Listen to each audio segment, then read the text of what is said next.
Yo, yo, yo, yes, y'all. And don't stop. Welcome to another episode of Coffee, which is actually sparkling ice strawberry lemonade. And Bonghits, which is actually this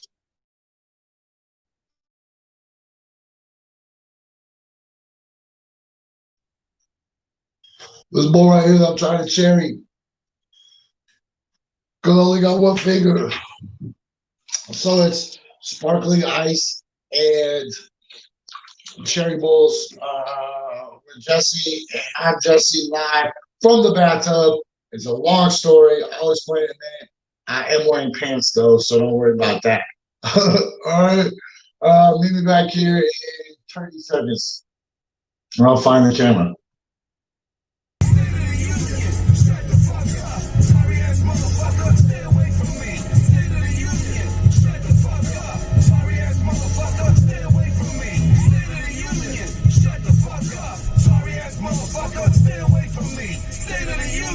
Shut the fuck up, sorry ass motherfucker, stay away from me.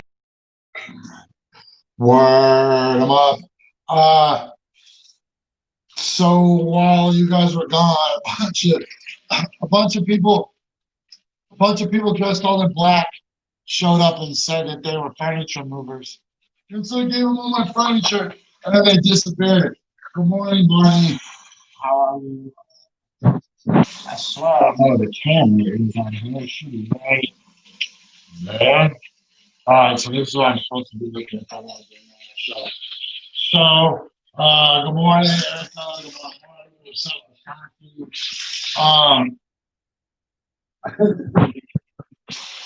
Right? Yo, that's really what I kind of want to talk about, man. Nobody, nobody that identifies as anti-fascist is gonna go set not even one tree on fire, man. Not even one. Not even a single tree. You're not gonna be like, yo. So nobody, yeah, dude. Do you know? That one time, just to say three trees by Eastmoreland, over next to Arthur's place, the Eastmoreland trees, the giant sequoias. Do you know that one time, just to save those three trees, Lorax Dave pooped in a yogurt container? I swear, the dude pooped in a yogurt container to save three trees.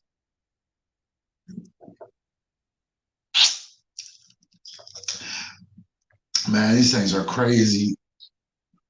These things are crazy right here. I don't know if you ever had one of these. A bully, and they're sweet and delicious, but they got no sugar. So, where was I? All right. So yesterday we talked a lot about the president after the Bob Woodward thing came out, after her book came out, and that was kind of cool. Then we watched the press secretary totally botched that interview. They weren't ready. They were not ready. Unlike John Bolton, when John Bolton was getting ready for his book, John Bolton was like, "Hey, here's a little excerpt from my book. Hey, here's another little excerpt from my book." And then everybody was like, "Oh," and pretty much by the time the book came out, everybody knew what John Bolton was going to be talking about, right? Yo, what up, G? Yo, what up, G? Yo, what up, G? Yo, what up, G? Oh, I already did that one. Dude, the president's super live. Oh my God, the president's super live. Um, there's no way to, there's no way to defend that, to rationalize that, to, the lady, Frank Keeley, something like that. Her name escapes me all of a sudden. Um, she slipped yesterday and she said that the president was downplaying it because he didn't want to He didn't want to. Man, I got rubber piggy in my truck. Man, we took those rubber piggies to DC, sons. Um, um, so when the president downplayed it, the lady said that he downplayed it because he wanted to protect the shipping lines and the truckers and the grocery stores. And he didn't want people to panic, right? I don't remember her exact words. I'm trying to remember her exact words, but I called it right in the middle of yesterday's episode. Oh shit, what if we started clipping parts of old episodes where I told y'all some shit and then we replay it a week later, a day later, 2 weeks later, a month later, when all of a sudden it's like, oh, y'all remember when I told you this? But you don't remember when I told you that, so I'll show you on video. Remember when I told you that? Yeah, that would be dope. No, I have not been in here since yesterday. That's funny. Ashanti said it too. Look, tub to tub, tub to tub. That's how we get down. Team bathtub.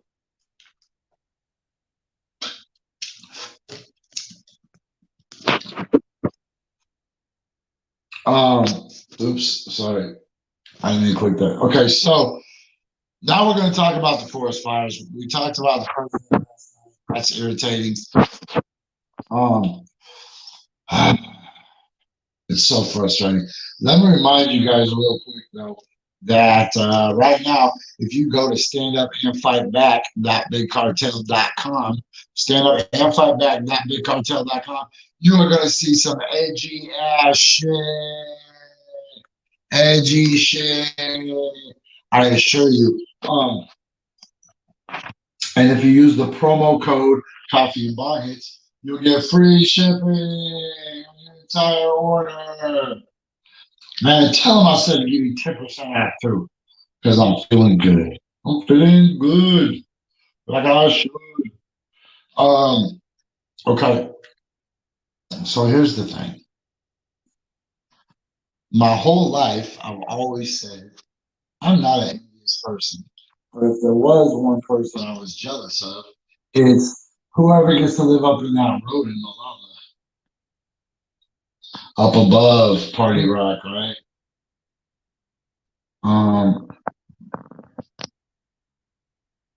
Oh shit. um, there's a desk. There's a desk on the internet. I might have to go get it. It'll be a rescue rescue.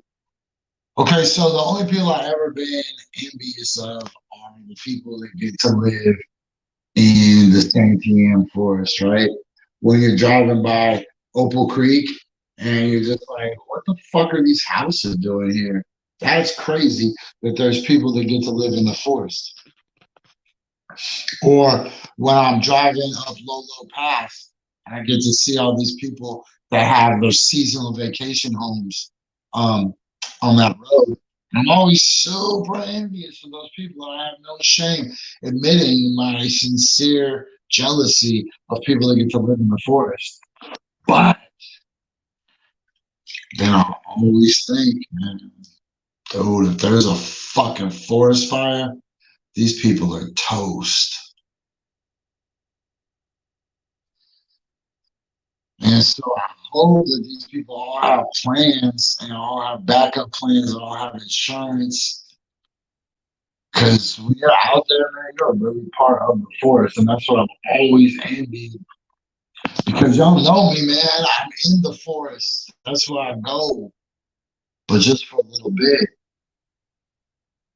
And I hope that these forest fires don't end up being caused by mankind's intrusion into the forest, because that is terrible too. Look, here's the thing, man. If you're going to tell me, oh, this person recklessly caused it, man, there's a lot of reckless behaviors that goes on by people that live in the woods, right? Those rural people, they don't care about shit. They'll make a car out of a riding lawnmower and start giant fires with gasoline all the time. It's a risky ass life that these people take. So I envy them. I super, super, super envy them. And I have super empathy for them. But I think that being in the forest itself is intrusion, and that in itself is kind of reckless. And I'm reconciling that. You know, when I was when I was a when I was a kid, my grandma used to take me up the Carver Curves, and we would get to the end of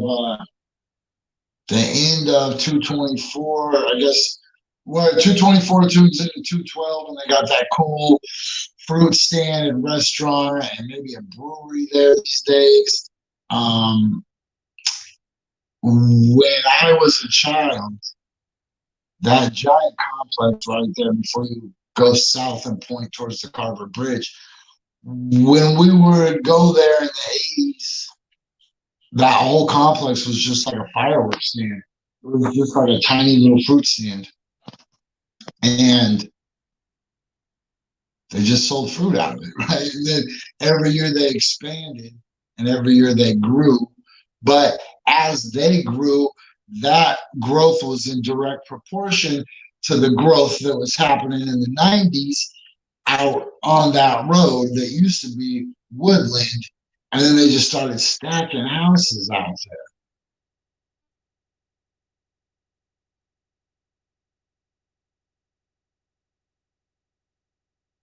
And I remember every year we would go out there would be more and more houses.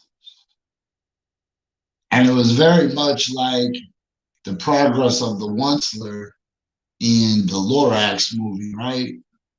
You know, the Lorax book, the Lorax movie. Look at me. What's become of me?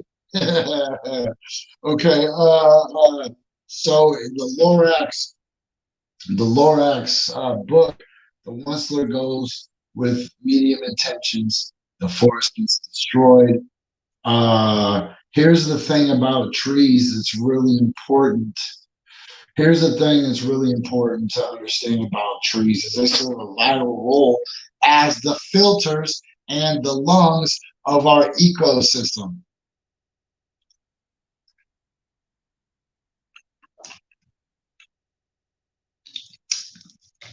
Yo, it's safe, guys. I'm wearing swimming trunks. You guys are okay. Look, we can do it like this. We can do it like Kilroy. Okay, so the thing is that the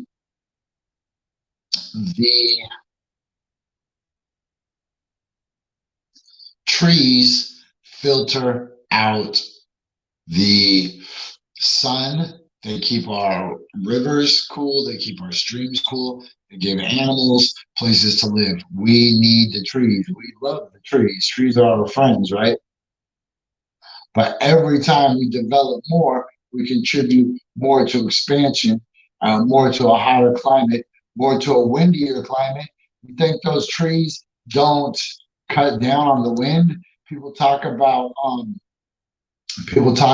the winds. Man, I'm driving through the Coast Range and there's giant chunks of clear cut. Giant chunks of clear cut, man. You know, the wind does shit. We are reaping the rewards of our own destruction of this planet, man.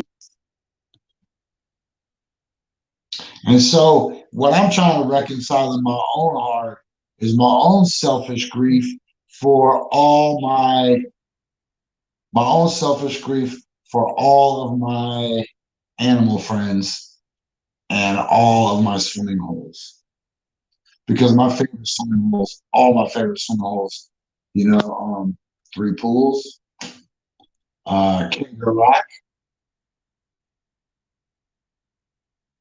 all the cool spots on the Clackamas.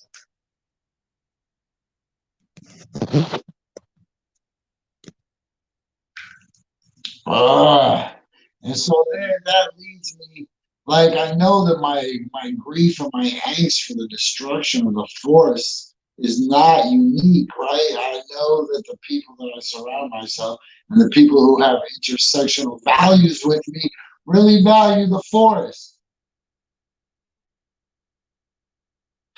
as opposed to these timber unity hashtag hooks that only want profit, expansion. We need jobs. We need jobs. They don't value the trees. They don't value the forest for the same reasons that I value the forest. They don't value the forest because it cools the watershed.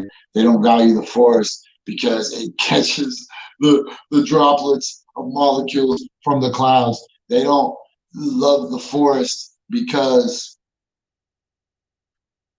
birds make nests in it, right? Remember how they felt about the spotted owl? Remember how they felt about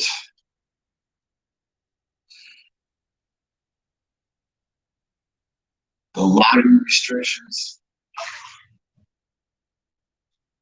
So it makes sense to me that these guys wouldn't care shit for starting their own goddamn fires around the country, around the West Coast.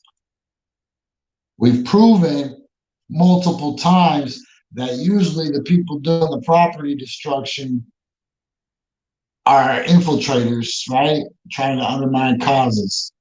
We know that these people are dumb as shit.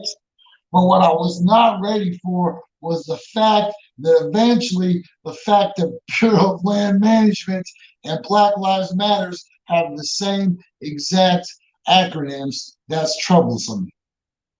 Right? Okay. Sitting in the bathtub ain't saving nobody but myself.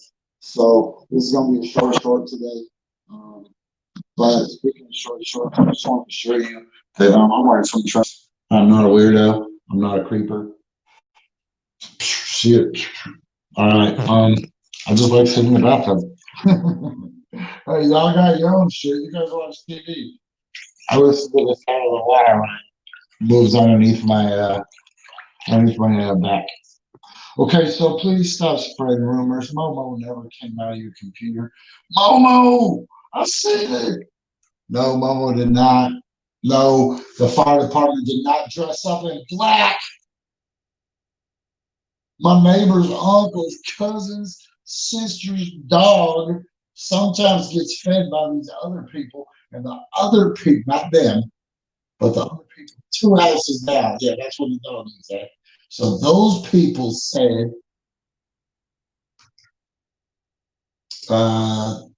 man, I'm sure to hit the vape. So those people said that they heard from, not from the dog now, this is from a sheep that comes over by their fence sometimes. And he said that the sheep now, right? Okay, so it's 2 people over, the dog eats it 2 people over. Okay, the dog's out of the story now. I'm just telling you about the people that live there now. So those people that live there now have a back fence. It's not much of a fence, but sheep don't really jump. That's goats you're thinking of. If you're thinking of an animal that would jump a sheep, jump the fence, that's a goat, not a sheep. Anyways, so that sheep is owned by this lady, and she knows the guy who put in Lars Larson's cable. No shit. I know he advertises satellites, but that's the media tax. They don't actually do what they say. Anyways, he put in Lars Larson's cable, and he knows a dude from the Apple stand who said Antifa stole all their apples. Can you believe that? Share it with all your friends before they take it down.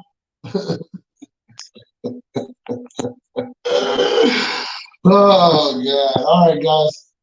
It's a short one today. I don't have my laptop, obviously. That's why we're doing it. It's been fun. There's a lot of work to be done in the streets, a lot of work to be done in the forest, a lot of work to be done in the communities. Please pray for these people, and visualize yourself living in the reality that has those fires. Because the small solace I want to give you before I leave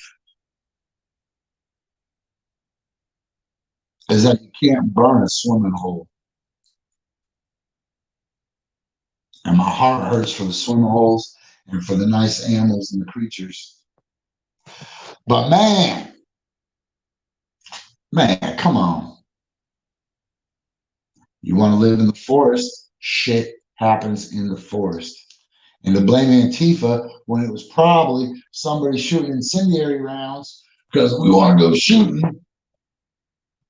So just remember, you can't burn swimming holes.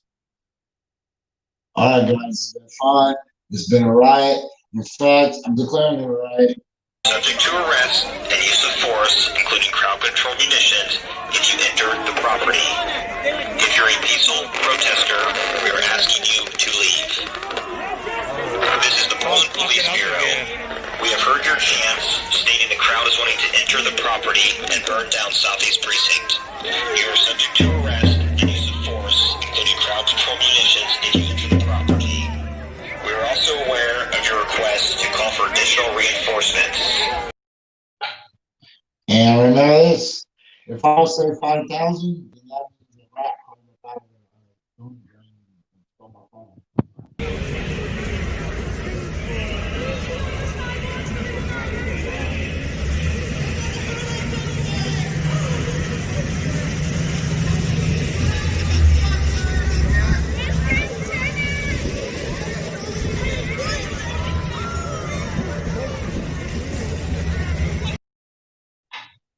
Audi 5000 Jeep.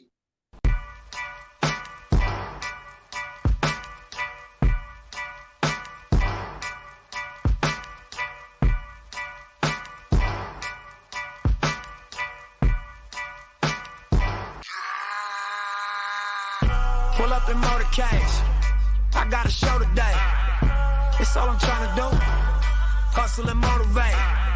Choppers a throwaway. Hustle the overweight.